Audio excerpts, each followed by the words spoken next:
So you've spilled crud and it's gone down between the panes of glass on your oven door. Well, there are a few ways you can deal with that problem. One, you could put a nice dish towel over the handle. That would cover it up nicely.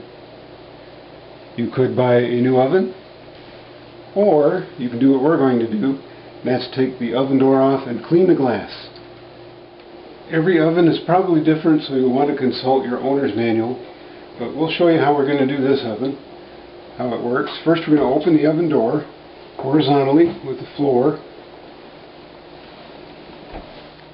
Next we're going to pull the door hinge locks down on both sides of the door, and you might need a small flat blade screwdriver to gently pry that out of there.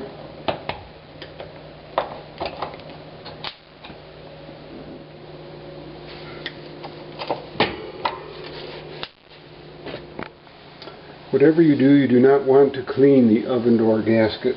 On self-cleaning models, it's essential for a good seal. It's also essential for a good seal while you're baking and cooking. So be careful not to rub that hard or damage it or remove that. Now you'll want to firmly grasp the sides of the oven door. You do not want to grab it by the handle. And we're going to put the door up in the broil stop position. And that's the last position it stops in before it closes. And then we're going to lift it out. Next we're going to place the oven door on a flat surface. You might want to put a cloth or some other covering over it to protect the surface and to protect your door. And we're going to place it on there, and we're going to leave the handle over the edge of the table.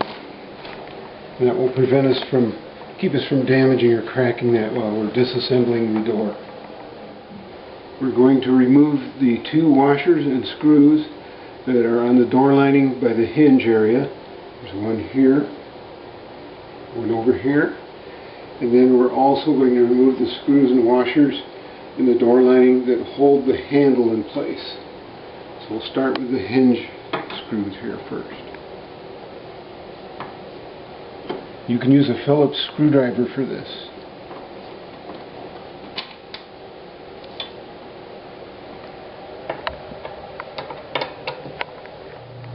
The screws might be a little tough to get out, so you'll have to press firmly.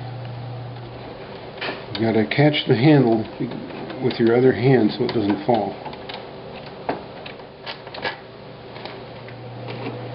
There's the last screw, and the handle comes right off. There's a third screw on each side, and you don't need to remove those.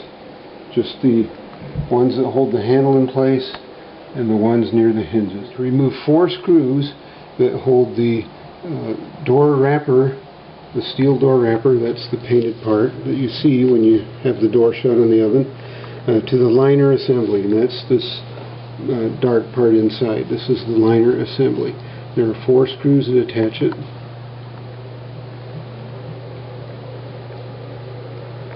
And we're going to remove those screws. Sometimes it helps to have a stubby Phillips screwdriver because you can get more pressure on the screw and it will come out more easily. Okay. Next we'll lift the liner assembly out, and it should come right out. We're going to lay that down just like it is on your tabletop on the other side.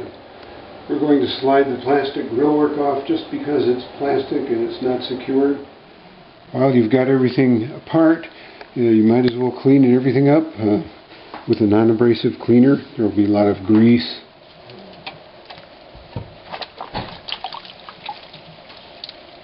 Just good old soapy water is all it takes to clean this part. Although I tell you, a Q-tip is one of the best things to get down into these holes. Be sure you clean both the inside and the outside of the glass. Some of those streaks just might still be on the outside too. You can use a cleaner recommended by your oven manufacturer. For here we are using a sponge eraser. Don't worry about getting all the little dark spots off. It'll be more time than you'll probably want to spend working on it. Okay, now we're going to turn the liner over. Clean the other side. We want to keep our hinges hanging over the edge of the table so you don't scratch the table. And while you're at it, you'll probably want to clean all the dust and other debris that's inside the door. We're going to take the liner assembly apart. To do this, we need to remove these two screws at the bottom, and also we're going to have to remove those middle screws that I was telling you about earlier in the video, right here and right here. Now we're going to remove 12 screws that hold this metal plate over the glass.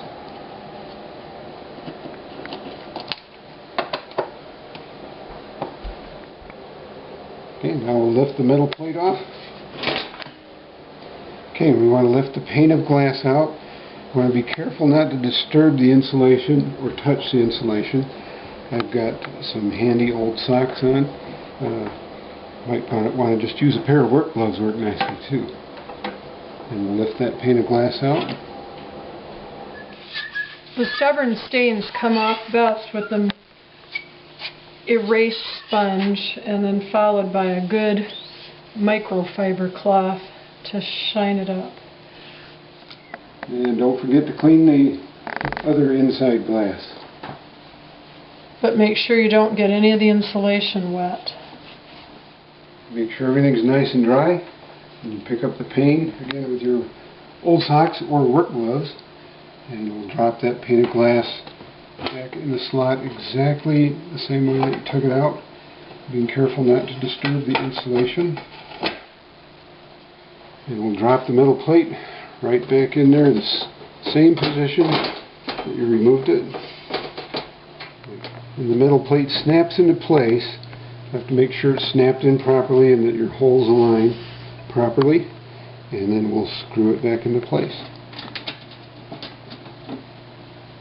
And you probably want to make sure you don't tighten the screws too tight. You don't want to break that glass. Okay, next we're going to put two screws that hold this metal panel in from the bottom here. It's this hole here. Get that started. And then there's the one on the other side as well. Okay, then we'll drop the hinges back into position. Keep your liner assembly hanging over the table so the hinge doesn't scratch the table. Just drop it in the slot, and we'll put the one larger screw up from underneath in loosely.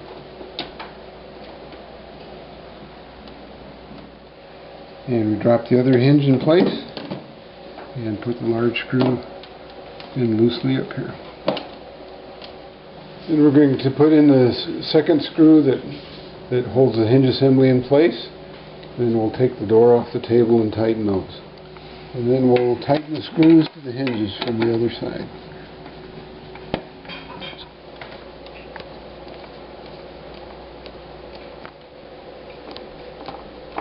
Okay, we have our door wrapper trim, as this piece is called, and we're going to put the grate back on there. It just simply slides over the ends, and see these four tabs here? These will snap around right on there like that. We're going to drop the lining assembly into the door wrapper trim, and we should line up the holes on the bottom there. It should line up nicely.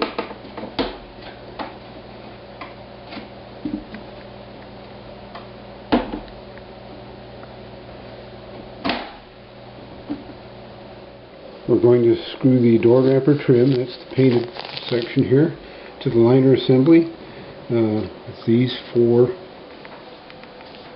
holes and screws that go in them. We want to make sure they line up nicely and tightly.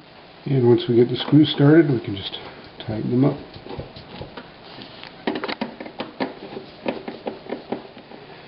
Then we want to make sure the grill piece is lined up properly so the holes line up here.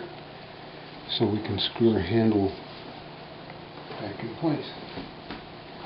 You can tell it's lined up a little bit by means of these notches. Make sure they're all in place nicely.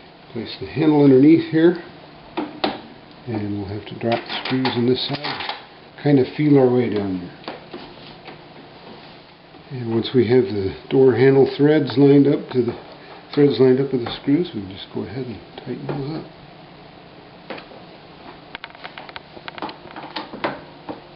Here we're going to grasp the oven door by the sides again. We don't want to grasp it by the handle because that could break off, fall underfoot. And we're going to put the hook there of the hinge arm,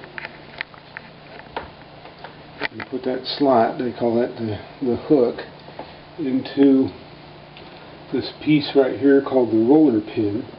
Looks like a metal bar going through there. That's the roller pin. We're going to hook that on there. We're going to put it again in at this position.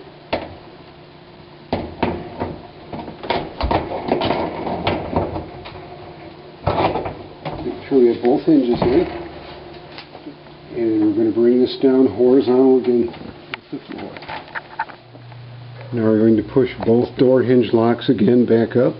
And these keep the hinge from falling out of the oven on both sides.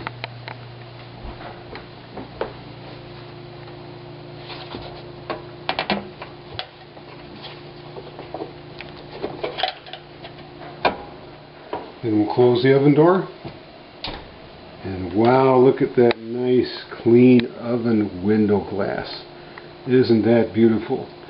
So you don't have to hang any more dish towels over the handle to cover it up, and you don't have to go out and buy a new oven.